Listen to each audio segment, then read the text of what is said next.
voy a saludar a él, me voy a meter en el rincón del librero, porque voy a hablar con Patricio Chiusi, que lo tenemos acá.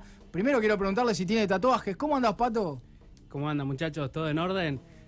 No tengo tatuajes. Por ahora no, porque, bueno, creo que es una decisión que te va a acompañar toda tu vida, ¿no? Es como esa persona, o en este caso, ese objeto que te va a acompañar toda tu vida, entonces tenés que estar muy seguro. Sí. Tenés que decir... No nombres de novios, nunca. No, pero no lo charlamos todavía, eso nunca. Jugadísimo. Inclusive, hay un límite también, me parece, porque hay veces que se tatúan, las amistades se tatúan también. Viste que hay tatuajes que dicen, vámonos lo mismo. ¿O la de Orión? ¿Cuál era la de Orión? Que tenía el escudo de San Lorenzo, creo que era, que se lo tachó. No, sí. Esa no la sabía. Yo tampoco. Sé que es hincha de un equipo así Mirá, ahora la lo veo. una cosa así, ¿viste? No, pero no te podés fanático. tatuar. Un amor no te podés tatuar. No. Por favor, le pedimos. Una amiga, no, eso no. Eso tampoco, no, por favor, pero bueno.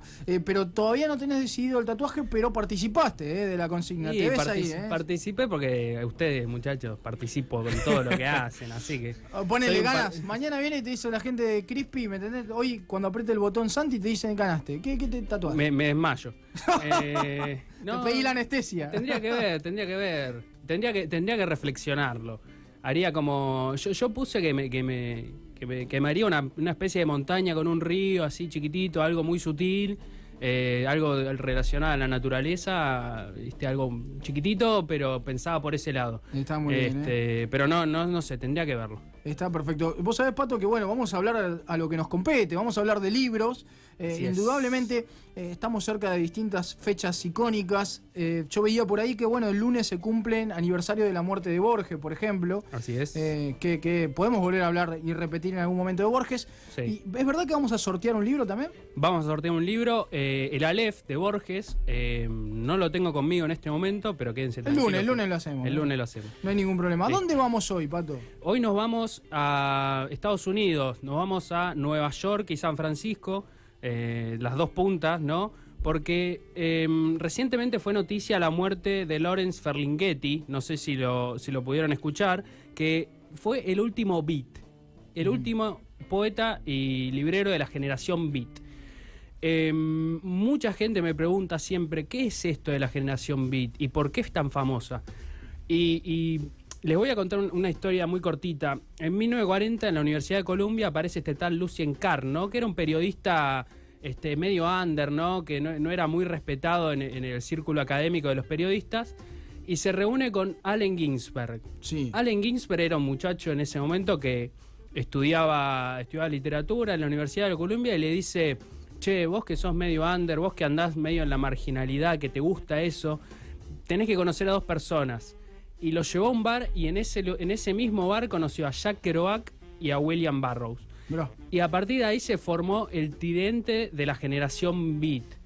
Pero, ¿qué es esto de la generación beat, no? ¿Qué significa? El término beat en sí viene de la palabra derrotado, ¿no? Marginado. Ellos mismos se pusieron este nombre.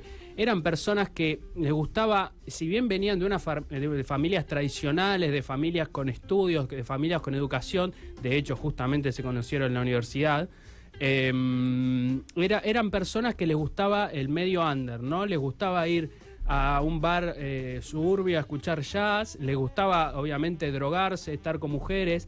Y a partir de todo este movimiento se empezó a formar este grupete que lo que hacía era básicamente escribir poesía y literatura, ¿no?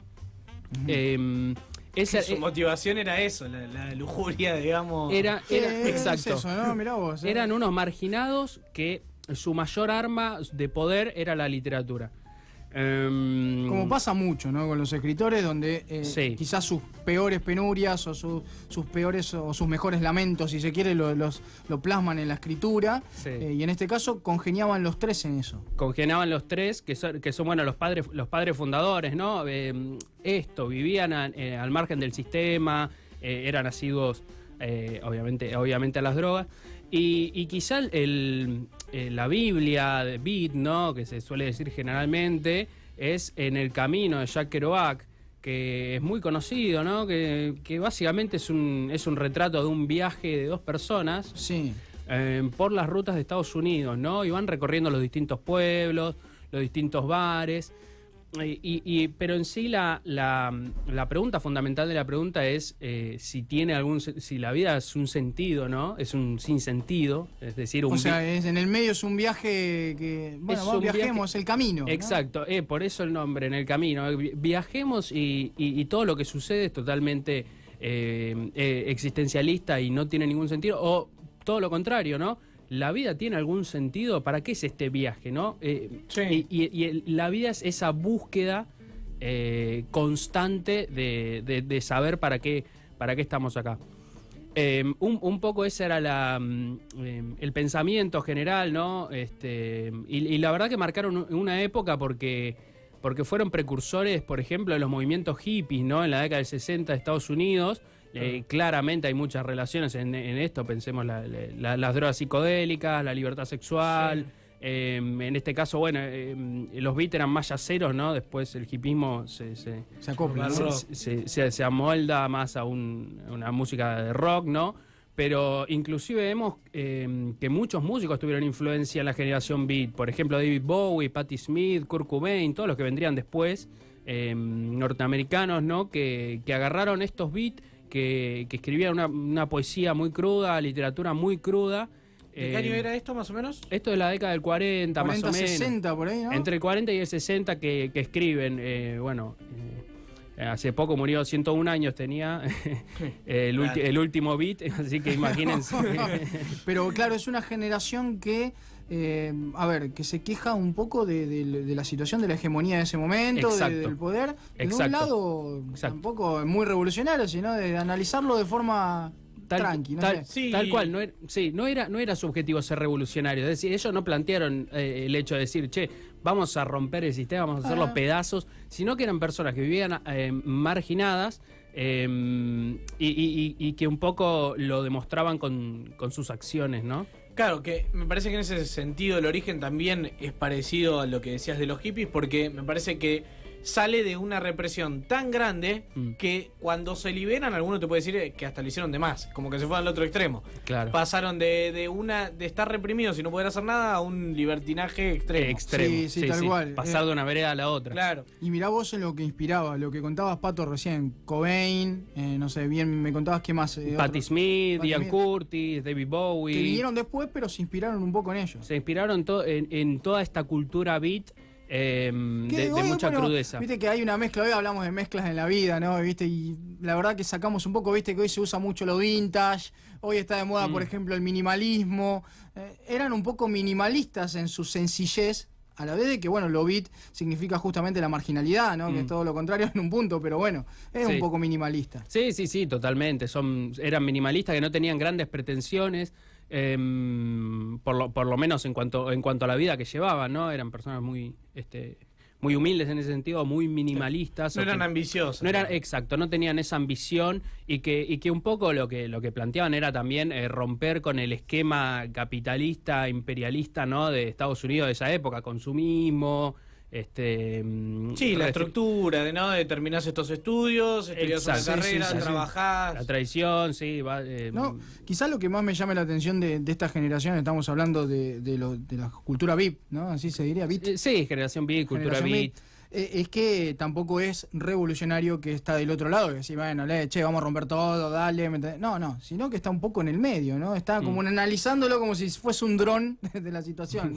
Claro. Depende de qué lado lo veas. Desde el lado de en ese momento lo reprimido que capaz estaba la sexualidad, y eso sí se fueron a otro extremo. No desde el lado de la violencia o de cierta civilización, que se puede decir, pero exacto. En parte sí. En sí no fomentaban la violencia, si bien en sus textos hay mucho de esta cuestión.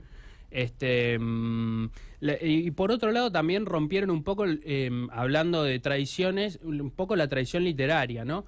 Porque, por ejemplo, El almuerzo desnudo, que es el libro más famoso de Burroughs, él decía que se podía leer de cualquier forma. Es decir, no tenía un orden específico, que es como estábamos acostumbrados hasta el momento a leer, ¿no? Es decir, vos agarrabas el libro por la mitad y decías, che, arranco por acá, mejor arranco por el final. Después usó otras técnicas como el cut-up, que es cortar un texto y ponerlo en otro lugar. sin que pierda ese sentido. Entonces también fueron rupturistas desde una perspectiva estética de la literatura, ¿no? Mira qué bueno, me encanta. Sí. ¿Y qué podemos recomendar como para darle cierre de esta generación Beat? Los libro fundamental de Generación Beat es En el Camino, On the Road, de Jack Kerouac, que se convirtió verdaderamente en un libro de culto. Si hablamos de... había más, la verdad que eran más personajes que se catalogaban. Arrancan esos tres, pero después era un grupete. Pero después eran un grupete. De hecho, había mujeres, ¿no? Que paradójicamente no eran consideradas parte del movimiento. Es decir, las consideraban más unas musas que escritoras en sí, lamentablemente. Entonces eso hace pensar, decir, bueno, eran realmente coherentes con sus ideas, ¿no? De libertad absoluta y de igualitarismo. Ajá, el otro que podemos recomendar es El almuerzo desnudo de Burroughs o Yonki, cualquiera de los dos.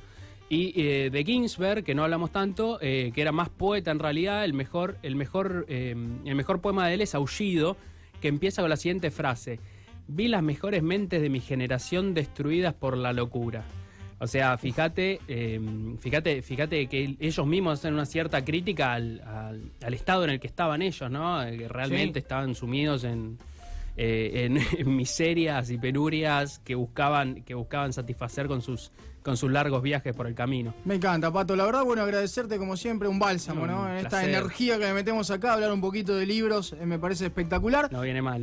Te pueden encontrar en la Barca Antigua. Así es. Estamos en la Barca Antigua, San Luis 2082, San Luis entre Bolívar y Moreno. Seguramente hay algo de los Beat. Recomiendo, hagan el intento, busquen algún libro de la generación Beat, busquen a Burroughs, busquen a Kerouac. Porque la verdad que es un movimiento que hay que leer y que nos ayuda a comprender cosas que vinieron después, ¿no? Mirá qué bueno, ahí estaba el querido Patricio Chiusi. Pato, un placer.